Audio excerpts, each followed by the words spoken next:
Honorable Ichungwah, Honorable Millie says she's in a good mood today. She's not willing to deal with you.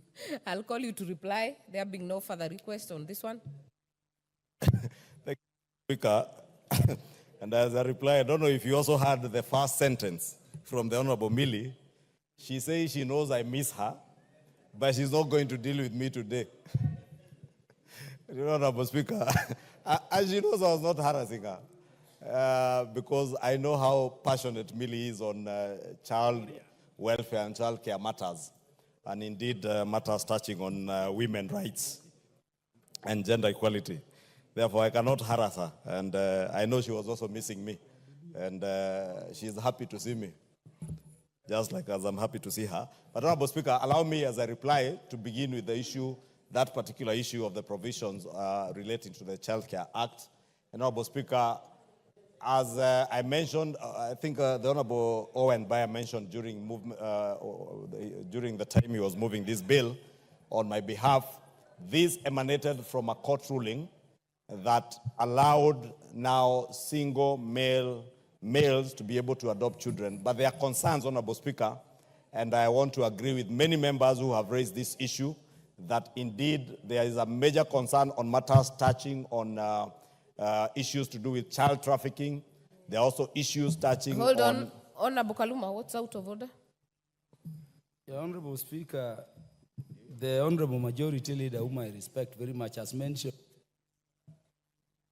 proposed in this bill, which is arising from some court ruling.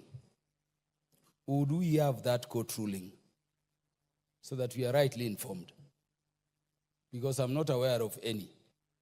And I doubt any legitimate court, proper court, and we have very competent courts, can make such a ruling in the light of the provisions of Article 53 of the Constitution.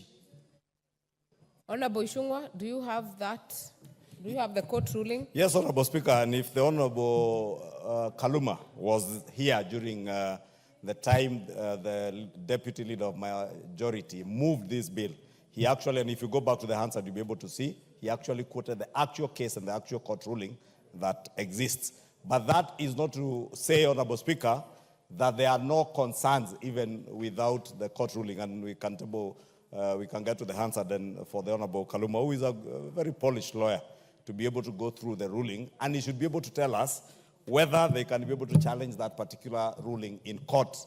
But also, because members have raised the same issues that I agree with, Honorable Speaker, there are major concerns, especially with issues touching on child trafficking when we allow single males to be able to adopt children.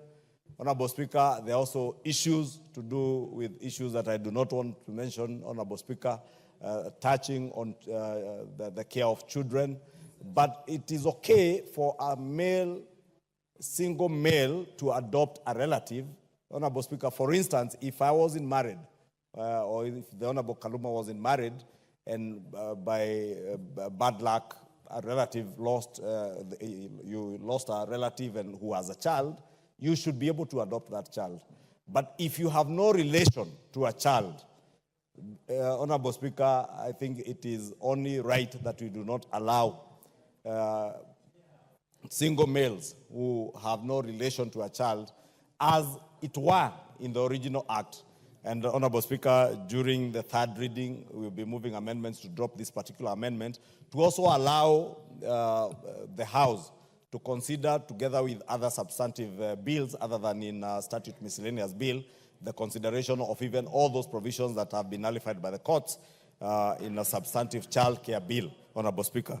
Honorable Speaker, you've also heard the concerns that have been raised by the Committee on Industry and Trade and Industry on certain provisions of the Scrap Metal Act. And again, Honorable Speaker, we'll be moving to effect the necessary amendments during the Committee of the Whole and the third reading.